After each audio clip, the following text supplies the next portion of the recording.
Assalamualaikum, magandang hapon dito sa Pakistan. Malapit na mag-group prayer at ngayon lang ako nag-decide na mag-try ng mga snacks, mga chips dito. Kasi bukod sa street foods ay may mga ilan din akong natikman na mga chichirya dito sa Pakistan. So gusto ko siyang i-compare yung lasa niya sa Pilipinas. Sa Pilipinas kasi ang naalala ko na lang ngayon is yung mga Piatos, Nova, Chippy, Nutristar, Cracklings, ano pa ba?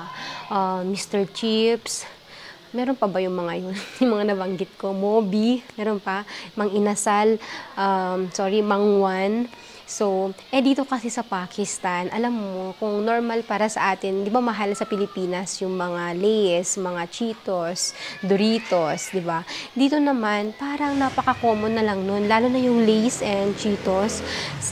Kahit yung mga villages, pag may mga, or sa mga madadaanan mo lang, pag may mga stand ng mga chips doon, common na. Ang nandun lang, makikita mo, wala kang ibang pagpipilian kundi mga Lay's and Cheetos.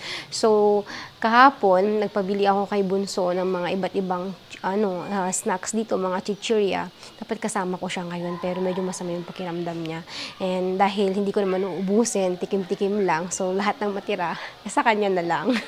So, ito yung mga binili ni Bunso, choices niya to lahat. Unahin ko na itong Lay's na tamarind flavor. Bagong-bago lang ito. Di ko alam. Sa Pilipinas din siguro meron na, di ba? Ayan. Natikman ko naman na pala to nung nakita namin agad sa shop. Kasi nga favorite ng mga bata ng Lay's. Pero sige, anuhin ko ulit.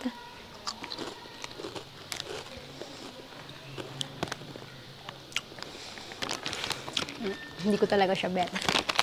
Kasi hindi ko alam kasi itong Lay's is Lay's Pakistan. Parang syempre andun yung medyo maasim siya kasi tamarind, sampalok. At the same time, parang hinaluan nila ng masala. Hindi ko masyadong bet. Mas gusto ko yung herbs and yogurt and yung kulay blue. Mas gusto ko yun. Kuya, come here. Si Kuya, nag-aabang yun kanina pa. Tingin ka na. Gawin mo na yung vlog. Start the vlog. Tapos bigay mo sa akin. I know that you are waiting for this. Favorite ni Kuya tong purple na na Lay's. Say hi first so may vlog. I even said that this is your favorite. Or favorite. I like jalapeno. Gusto niya pala yung jalapeno. Okay, this Bunso? No? Okay, just save it there for Bunso later. Madami akong hindi gusto kasi nga 'di ba yung amoy pa lang minsan pag may maamoy na masala kasi mga chips nila dito may mga halong masala yung iba. So hindi ko na siya tinitikman. Ngayon, tong mga bata na to, sila yung nag-i-introduce sa akin ng mga masasarap. Sila yung, "Ma'am, tikman mo to, masarap to," ganyan. Ito naman ay slanty. Yan. Meron akong sa Pilipinas nito, pero nakalimutan ko na yung pangalan. Ano ba tawag nun? Ganito siya. Sa loob. Ganyan. Kikita nyo ba? Ngayon ko lang ito matitikmam.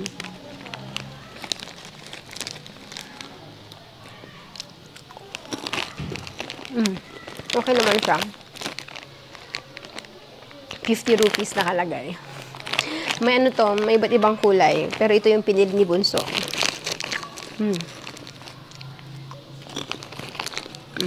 Okay naman siya. Medyo maalat lang. Do you like that one? Yeah. I like that one also. There are different... Green? Of slanty? Is better? This is spicy, I think. Yes, but like I have like a little bit pain, my tongue is cutting. Meron kasi siyang parang singaw. Yan. Naku, ito pa naman yung nakasama ko ngayon. Madaming mga reklamo. Okay, let's try next. What is this? Catty Chins. Okay. Yan. Favorite naman to ni Najat Izara. May nag-aabang din ng ng chichirya. Just give it to Papa. The Lay's. Sabi ni Habi, I'm not eating ganda-ganda things. When you say ganda here is dirty. Wow, ha? I will. I think you like it too. Ganito siya. Ganyan. Yung sa loob, ganyan.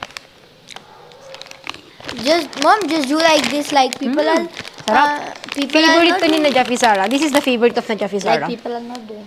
No. Paano ba yun? It's okay. Parang ano to, yung favorite ko din sa Pinas, cheese curls. Yan. Ganun na ganun yung lasa niya. This is only 40 rupees. It's written 40 rupees here. We have 100 rupees something. The bigger size. Bigger fight? I like this one. Give me. Masarap to. Talagang favorite to ni Nadia.